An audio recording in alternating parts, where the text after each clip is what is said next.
Sanibonani. Ngivule incwadi kaMshumayeli 9 iverse u4, ngiqala kuverse 4. Ohlangene nabo bonke abaphilayo kukhona ithemba kuye, ngokuba inja ephilayo ingcono kunengonyama efileyo, ngokuba abaphilayo bayazi ukuthi bazokufa, kepha abafileyo abasazi lutho, futhi abasenawo umvuzo, ngokuba ukukhunjula kwabo sekukhohlakele, uthando lwabo nokuzonda kwabo nomhawu wabo sekuphelile, futhi abasenaso isabelo nanini kukho konke okwenziwa phansi komthunzi welanga. Akusiyimi iBhayibheli. Nina-ke nikhonza abantu abangasekho.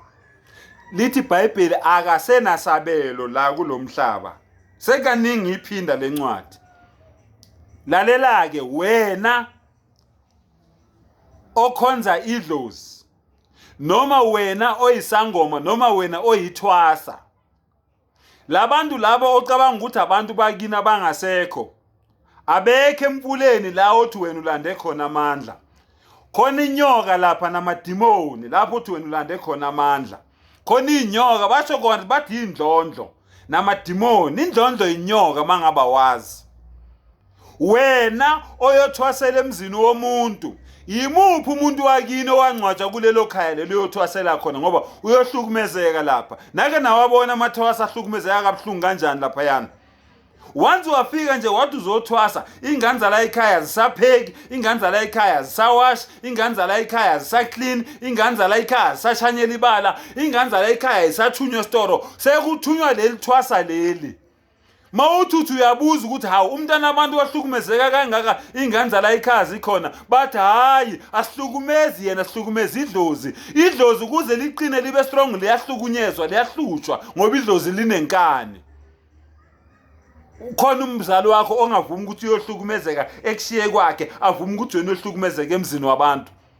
Awuzibuzeke.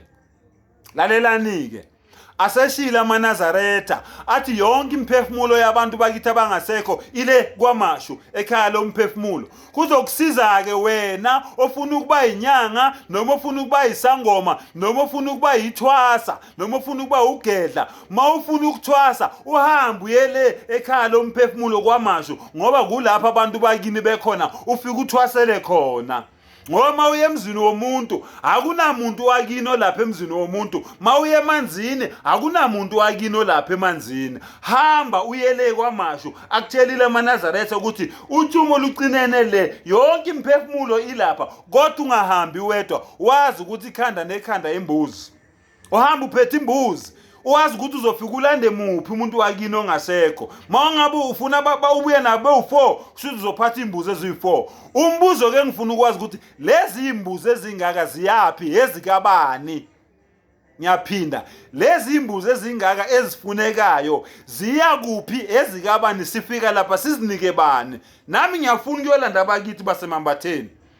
Kodwa mase ngitholile ukuthi wonke lamakhosi akwaShembe, ukusukela kubaba ukhokho uMzazela kuze kuzofika lo uthingo lwamakhosazana, sebelandiwe bonke. Nami ngizimisele ukuthi ke ngiyolanda amashandu lapha ya. Ilapho ke bafowethu, idlozi into engekho, imimoya emibi, imimoya yeyikhova, eminye ihlala emigedeni, eminye ihlala emanzini, eminye ihlala iyahamba nje idukile. Yingaki izodukisa nathi? Imsamo leni ibiza ngemsamo emakhaya, isigodlo lapho yonke imimoya emibi iqoqelwa khona ukuthi izohlupha la ekhaya. Ukhalelani mayisikuhlupha ikufaka igweledini, ilokhu ikutshela ukuthi hlaba imbuzi, hlaba inkomo, xolisa nyagodola kwashacima kanjani. Uyini ungakuyibuze? Siyakutshela sithi umuntu mayefile engasiyimuslim uye esihogweni. Esihogweni kuyashisa kubantu. Mayefika kuwe ethi ngiyagodola, awumbuzi ngani ukuthi ugodola kanjani usemlilweni? Ngoba emlilweni kuyashisa, kodwa wena uzontshela ukuthi uyagodola, awembethe, awukudingi ukwembatha ngoba usemlilweni kuyashisa emlilweni. Ilapho ngithukeni-ke ngigcine la nithanda khona. Qiniso vele liyababa, vela nilifuni. Ndiyobe ningaqali ngokuthuka mina. Ngiyabonga.